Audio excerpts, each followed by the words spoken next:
Hello everyone. आज हम शब्द विचार के बारे में जानेंगे। सबसे पहले ये जानना जरूरी है कि शब्द किसे कहते हैं। सार्थक वर्णों का निश्चित क्रमबद्ध समूह शब्द कहलाता है, यानी कि ऐसे वर्णों का समूह जिसका कोई ना कोई अर्थ निकलता हो वो शब्द कहलाते हैं।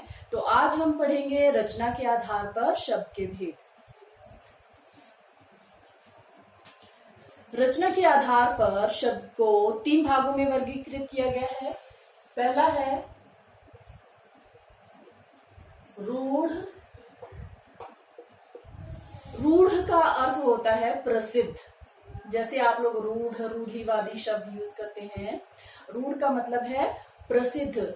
और रूढ़ शब्दों की पहचान क्या है? ऐसे शब्द जिनको यदि हम खंडों में विभाजित कर दें तो उनका कोई दूसरा अर्थ ना निकले। जैसे उदाहरण के लिए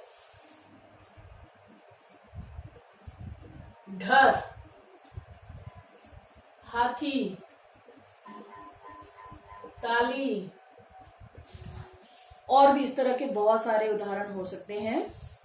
अब देखिए उदाहरण के लिए जैसे घर शब्द को ले लेते हैं।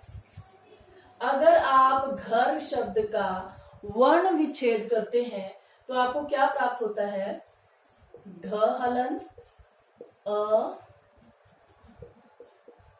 र हलन अ, ये हुआ घर। तो अब देखिए आपको इनको अलग करने पर कोई सार्थक शब्द प्राप्त नहीं हो रहा है, इसलिए इनको कहते हैं रूढ़। यानी कि जिन वर्णों को या जिन शब्दों को अलग करने पर, टुकड़ों में विभाजित करने पर उनका कोई अन्य अर्थ नहीं निकलता हो, उन्हें कहा जाता है रूढ़ शब्द।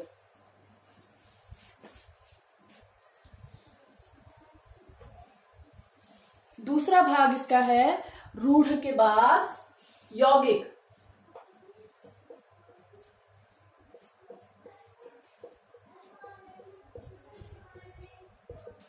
बच्चों यौगिक शब्द कौन से होते हैं?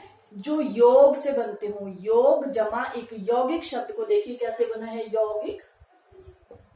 योग इक। योग का अर्थ क्या होता है? जमा करना। जोड़ कर जो हमें प्राप्त होता है वो योग हुआ। अब यौगिक शब्द कौन से होते हैं? जिनको इस तरह से दो अलग अलग शब्दों को जोड़कर, हमें दो अलग अलग सार्थक शब्द होने चाहिए, इस बात का ध्यान रखें। दो अलग अलग सार्थक शब्दों को जोड़कर जब हमें एक और सार्थक शब्द मिल रहा है उसको कहते हैं यौगिक। यौगिक का मतलब हुआ मिश्रण। जैसे उदाहरण दे रही हूं,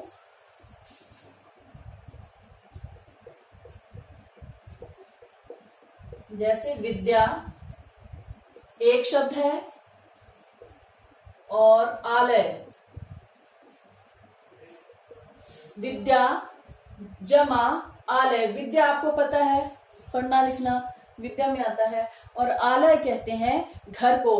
और ये दोनों शब्दों का अलग अलग एक सार्थक मीनिंग है, अर्थ है। दोनों शब्द सार्थक हैं और मिलकर आगे सार्थक ही शब्द बना रहे हैं। जैसे विद्यालय।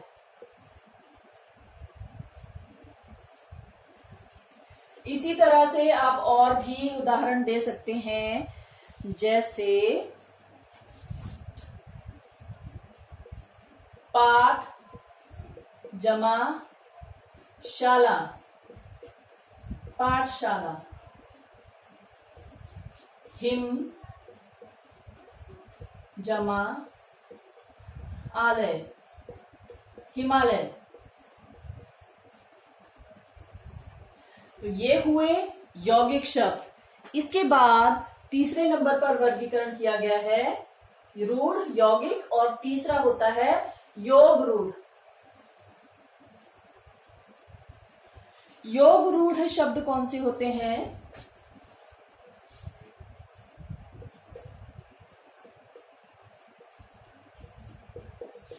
सबसे पहले तो याद रखने के लिए ट्रिक बता रही हूं आपको। योग रूढ़ इन दोनों का मिश्रण है। मिश्रण कैसे है, योग रूढ़ यानी कि यौगिक शब्द आएंगे इसमें, और वो यौगिक शब्द मिलकर के आगे एक रूढ़ शब्द बनाएंगे। ठीक है, एक नया शब्द बना देंगे। दो अलग अलग शब्द मिलेंगे और मिलकर नया शब्द बना देंगे। यौगिक में और इसमें फर्क क्या है कि यौगिक में आपने क्या किया था, दो शब्द जो मिलाए थे दोनों सार्थक थे। इसमें भी दोनों सार्थक होंगे, लेकिन वो मिलकर जब आगे समस्त पद बनाएंगे वो एक नया पद होगा। जैसे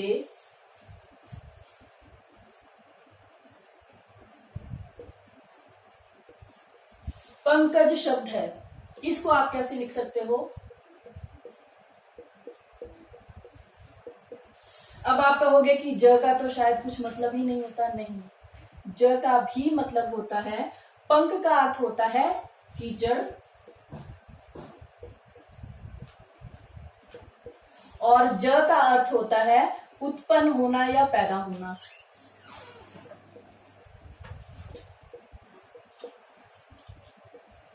इस तरह से पंक जमा ज से बना कीचड़ और उत्पन्न होना, यानी कि कीचड़ में उत्पन्न होने वाला पंकज। यानी कि अब हमारे पास नया शब्द इस पंकज से क्या निकल कर आया, कीचड़ में उत्पन्न होने वाला क्या होता है, कमल। तो हमारे पास योग रूढ़ शब्द जो निकल कर आया वो क्या है, कमल। उसी तरह से एक और उदाहरण देख लीजिए, दशानन, दश जमा आनंद। दश संख्या में 10 को कहते हैं और आनंद कहा जाता है मुंह को। अब आप जान ही गए होंगे कि 10 मुंह वाला दशानन किसको कहा जाता है, रावण को। यानी कि 10 जमा आनंद, दशानन शब्द से नया शब्द जो निकल कर आया वो क्या निकल कर आया है, रावण। इस तरह से बहुत आसानी से आप समझ गए होंगे। रूढ़ शब्द वो होते हैं जिनके यदि टुकड़े कर दिए जाएं तो उनका कोई सार्थक अर्थ नहीं निकलता, वो टुकड़े हो जाने पर सार्थक नहीं रहते। ठीक है, उसके बाद यौगिक शब्द जो दो सार्थक वर्णों के मेल से बनते हैं, और योग रूढ़ दो सार्थक वर्णों के मेल से शब्दों के मेल से बनेंगे और नया शब्द एक निकलकर सामने आएगा। ऐसे शब्द कहलाते हैं योग रूढ़। आज के लिए बस इतना ही। धन्यवाद।